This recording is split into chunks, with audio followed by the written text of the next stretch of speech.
Hi there, it's Kristen from k.becca, and today I'll be showing you how to make these easy mini cards that you can use for Valentine's Day or really any time that you want to send a little love. First, I mounted a piece of watercolor paper onto a flat, non-bendable surface with painter's tape. In this case, I'm using an old cutting mat that's not very flexible, so I know that it won't bend if the watercolor paper warps after I start painting. I taped the paper as close to the edge as I could, so I can get as many cards out of it as possible. I'll be able to make 6 mini cards from this piece, which is 6 inches wide by 9 inches long. Next, I'm going to thoroughly wet the paper using a large brush. I'm using a 3/4 inch Filbert brush for this. I want to have a lot of water on the paper, so much so that it shines when I hold it at an angle. The water absorbs faster in some areas than it does in others, so there are some places that I'll go over twice with water. I'm using spun sugar, picked raspberry, and worn lipstick distress inks as my watercolors for the project. And I'm going to smush them all onto a sheet of clear acetate that will act as my palette.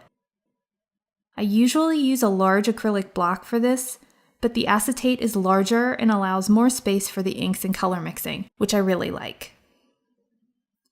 After all of the colors are smushed onto the acetate, I'll take a number 10 round brush, dip it into clean water, and then into the lightest distress ink, the spun sugar. I start dabbing and brushing it onto the paper randomly, sort of laying a base of subtle color. When I need more color, I just smush more of the ink onto the acetate. When I've covered the surface of the paper with spun sugar, I'm going to come back in with my mid-tone color, the worn lipstick, and start adding that to the mix. There's really no rhyme or reason to what I'm doing here. I'm just playing and randomly adding color here and there until I'm happy with how it looks. Next, I'll start adding the most vivid color, the picked raspberry. Again, I'm just kind of being random with this, adding color until I'm good with how it's looking. Okay, so I'm happy with how this is looking, but I know that I want to come back in and add a second layer of color for a more rich look. So I'm going to dry this first layer with my heat tool so I don't have to wait around for it to dry on its own. I'm not going to dry it completely, just most of the way, until the paper is just slightly damp to the touch. It only takes a few minutes.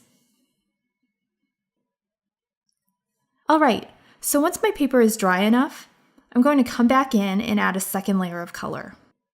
This time around, I'm not going in any color order. I'm just adding color randomly until it's deep and rich enough for the look that I'm going for. I'm pretty happy with how it's looking, but I would like a bit more dimension, so I'm going to rinse the color off of my brush, load it with water, and hold it over the paper, tapping the base of the brush so small droplets of water will land on the paper. And as this happens, you'll see that the areas where the water droplets have landed start to lighten a bit as the color pulls away from the center. I really like using this technique to create subtle texture on distressed watercolor backgrounds. Now I'm going to leave this to dry completely. And while it's drying, I'm going to clean up my work area, then dry the watercolor again with my heat tool. This time I want to get it as completely dry as possible. Okay, so the paper is dry, and I've removed the painter's tape. The color got into a few spots under the tape, and is still wet in those spots, so I'll come back in with my heat tool and dry those spots too.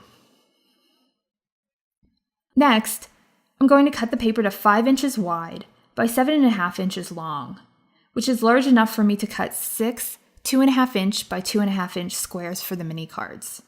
I'm using my Fiskars paper trimmer to cut the squares. Then I'm going to cut 6 2 3/4 inch by 2 3/4 inch squares from this super shiny gold foil cardstock that I picked up from My Favorite Things.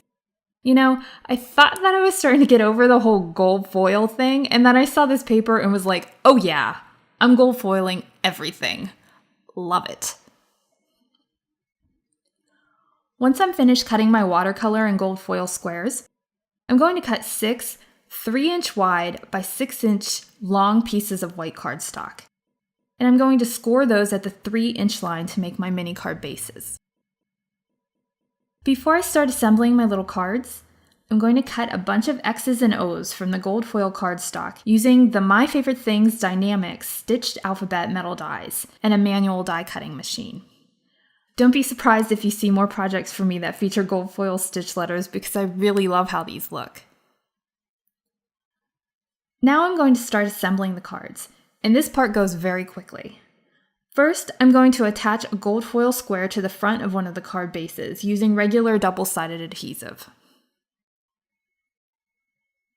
Then, I'm going to attach a watercolor square to the center of the gold foil square using score tape. And I'm using score tape here for 2 reasons. First, I wasn't sure how well the regular double-sided adhesive would stick to the gold foil cardstock, since the cardstock is so shiny and slick. And second, because watercolor paper tends to warp a bit as it dries. And I wanted a nice, strong adhesive so the paper would be as flat as possible after I adhered it to the card. Finally, I'm using Tombow Mono glue to cover the back of an X and an O, and I'm centering those on the front of the card.